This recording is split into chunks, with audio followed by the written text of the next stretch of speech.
میں یہ پوچھنا چاہ رہی تھی، میرا یہ سوال تھا کہ میں تقریباً جب سے میں نے ہوش سنبھالا ہے جی تو ایک چیز میں نے اپنے آپ میں محسوس کی ہے کہ اکثر جب کبھی غصے میں یا جیسے کوئی مجھے ہرٹ کرتا ہے تو میں اگر اس کے لیے کچھ برا کہتی کہ خدا کرے تیسا تیسا ہو جائے، جیسے انسان ہے دکھی ہو کے کہتا ہے اللہ کرے تیسا اچھا نہ ہو، یہ اس طریقے کا تو بہت ٹائم میں نے محسوس کیا اور میں نے دیکھا ہے کہ بعض اوقات بھلے ٹائم پیریڈ شارٹ ہو یا لانگ ہو لیکن وہ چیز ہو جاتی ہے.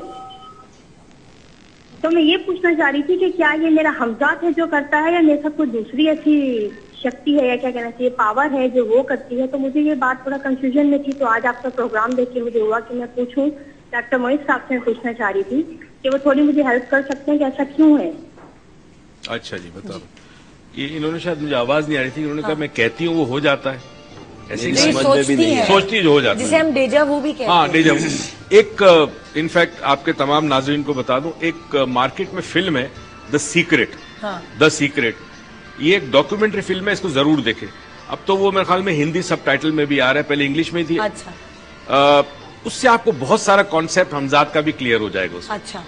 اس میں ایک چیز یہ ہے جسے کہتے ہیں کریٹو ویژولائزیشن، یعنی انسان جب آنکھیں بند کر کے کسی چیز کا تصور کرتا ہے تو جب وہ تصور کرتا ہے کسی ایسی چیز کا جو اس کے پاس نہیں ہے تو وہ مستقبل میں تصور کرتا ہے کہ وہ خواہش کرتا ہے کہ یہ چیز میرے پاس ہو، یہ گاڑی میرے پاس ہو، یہ گھر میرے پاس ہو، اس سے میری شادی ہو جائے. انہوں نے جو مووی بنائی ایک ریسرچ پہ، یہ ریسرچ یہ کہتی ہے کہ اگر آپ اسی تصور کو مستقبل کی جگہ حال میں کریں، یعنی آپ یہ تصور کریں آنکھیں بند کر کے آپ وہ گاڑی چلا رہے، وہ عورت جس سے آپ محبت کرتے ہیں لڑکی، اس کے ساتھ آپ کی شادی ہو گئی ہے، نکاح میں بیٹھے میں دونوں اور قبول قبول قبول بات، یہ آواز آ رہی ہے کانوں میں.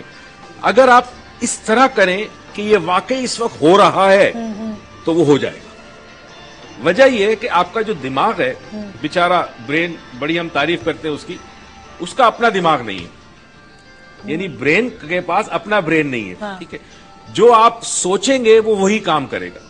تو اگر آپ اپنے آنکھیں بند کر کے تصور کریں کہ میں اس وقت یہ کام کر رہا ہوں یا میرے پاس وہ چیز ہے تو آپ کا برین یہی سمجھے گا کہ آپ کے پاس ہے. میں مثال دوں، آنکھیں بند کر کے تصور کریں کہ آپ کے سامنے قورمہ رکھا ہے یا نہاری رکھی ہے یا حلوہ، جو بھی آپ کی پسند کی چیز ہے، اور تصور کریں آپ نے لقمہ لیا، آہستہ آہستہ وہ لقمہ قریب آیا، آپ نے منہ کھولا، اس کی خوشبو آپ کے نام کے بھائی فوراً آپ کا برین وہ کیمیکل پروڈیوس کرے گا جس سے اسٹمک کے اندر ڈائجیشن شروع ہو جائے گی، جبکہ آپ کے پاس کچھ بھی نہیں ہے، صرف تصور میں آپ نے کیا.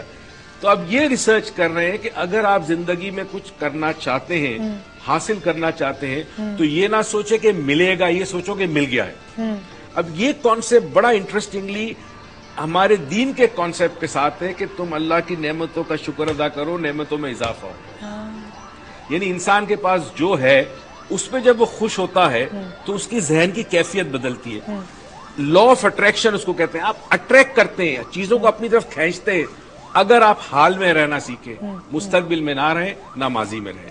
اقبال بھائی یہی سوال آپ سے ہے ریلیجس پوائنٹ آف ویو سے. مسئلہ یہ کہ ندا کوئی بھی چیز جیسے ڈاکٹر صاحب نے بولی ہے کہ سوچیں مستقبل کے حال کے بارے میں، شریعت اس کے اوپر پابندی کرتی ہے. اس لیے کہ جو چیز آپ کے تقدیر کے معاملات میں لکھی گئی ہے نا، آپ وقت سے پہلے اس کو حاصل نہیں کر سکتے. تقدیر میں لکھا ہوا ہے، تقدیر میں لکھا ہے آپ کا ایکسیڈنٹ ہونا ہے، ایکسیڈنٹ ہوگا، چاہے کسی بھی طرح ہو، کسی بھی طرح ہو. بڑی چوٹ اگر تھی تو دعاؤں سے یا صدقے سے اللہ تبارک تعالیٰ نے اس کو ٹال کے چھوٹی پہ لے آیا، مگر وہ ہونا ہے.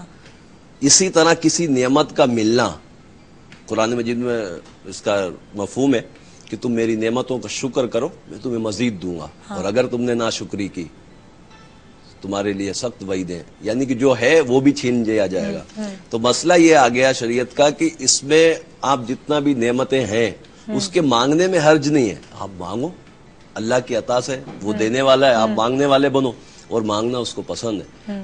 تقدیر کے معاملات ایسے ہیں کہ اس میں مانگتے رہو. کسی بزرگ سے شخص نے پوچھا کہ حضور جب سب کچھ تقدیر میں لکھا ہے کہ یہ فلاں چیز فلاں وقت پہ ملے گی تو مانگنے کی کیا ضرورت ہے؟ تو ان بزرگ نے بڑا پیارا جواب دیا. بایزید بستامی رحمۃ اللہ علیہ تھے، یہ فرمایا کہ ہو سکتا ہے کہ اللہ تبارک تعالیٰ نے تیری تقدیر میں یہ لکھ دیا ہو کہ تو مانگے گا تو ملے گا، تجھے تو نہیں پتا تقدیر کے معاملات, تو مانگے گا تو تجھے ملے گا, تو مانگنے میں کیا حرج ہے؟ یعنی اس وہ کو لوگ پسند ہے. جو سیٹسفائی ہیں, جو کچھ ان کے پاس ہے, ان کو حاصل ہوا, اس پہ سیٹسفیکشن ہے, اور وہ یہ کہتے ہیں اللہ تعالیٰ ہم تو اس قابل نہیں تھے, تو نے ہمیں دے تو دیا, نے عطا کیا. تو وہ لوگ جنتی ہیں. مطلب وہ لوگ دنیا میں ان کو سکون اللہ حاصل کی ہے. رضا میں راضی ہے نا, تو پھر جنت ان کا میں مقدر. ذرا اس کو تھوڑا اس کانسیپٹ کو, تقدیر کا کانسیپٹ بھی ذرا سمجھانا چاہیے جی. جو نہیں سمجھایا گیا. جی تقدیر کا مطلب بے بسی نہیں ہے, لاچارگی نہیں ہے, محتاجگی نہیں. تقدیر کو سمجھے, تقدیر کیا چیز ہے. ہاں جس گھر میں آپ پیدا ہوئے, آپ کے ماں باپ کون ہوں گے, آپ کے بھائی بہن کون ہوں گے, آپ کی مادری زبان کون سی ہوگی, یہ تقدیر ہے, فکسڈ ہے, کمپلیٹلی چینج نہیں کر سکتے, آپ کے پاس چوائس نہیں ہے. یہ گریوٹی جو ہے, یہ طاقت ہے شکل کی, یہ آپ مجبور ہے, آپ کے سر کے اوپر اتنا پاؤنڈ پر سکوائر انچ بوجھ آئے گا ہی آئے گا, آپ ہوا میں معلق نہیں رہ سکتے, یہ آپ کی تقدیر ہے. مگر اس تقدیر میں ایک تدبیر یہ ہے کہ آپ ہوائی جہاز بنا سکتے ہیں, ہوا میں اڑ سکتے ہیں. ٹھیک ہے, تو تقدیر دو قسم کی ہوتی ہے. ایک وہ ہوتی ہے جو چینجبل ہے, جو تبدیل ہو سکتی ہے. مثال کے طور پر ایک شخص ڈاکٹر کے پاس جاتا ہے اور کہتا ہے جی مجھے یہ تکلیف ہو رہی ہے. ڈاکٹر پوچھے گا جی آپ کی فیملی میں کسی کو دل کی بیماری ہے؟ وہ کہے گا جی میرے والد کو تھی. کہے گا جی کو ڈائٹ پہ آ جاؤ, ایکسرسائز کرو, کھارا بڑے کا گوشت بند کر دو, چکنائی بند کر دو.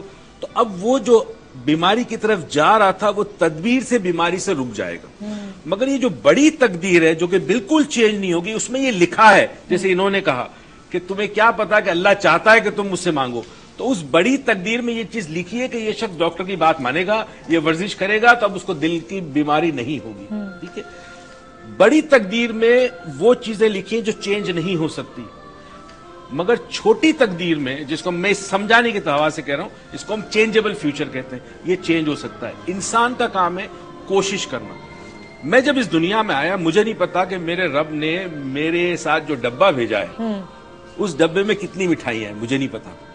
ٹھیک ہے, مجھے نہیں پتا میں جس جگہ بیٹھا ہوں اس زمین کے نیچے کتنا تیل ہے یا کتنا سونا ہے.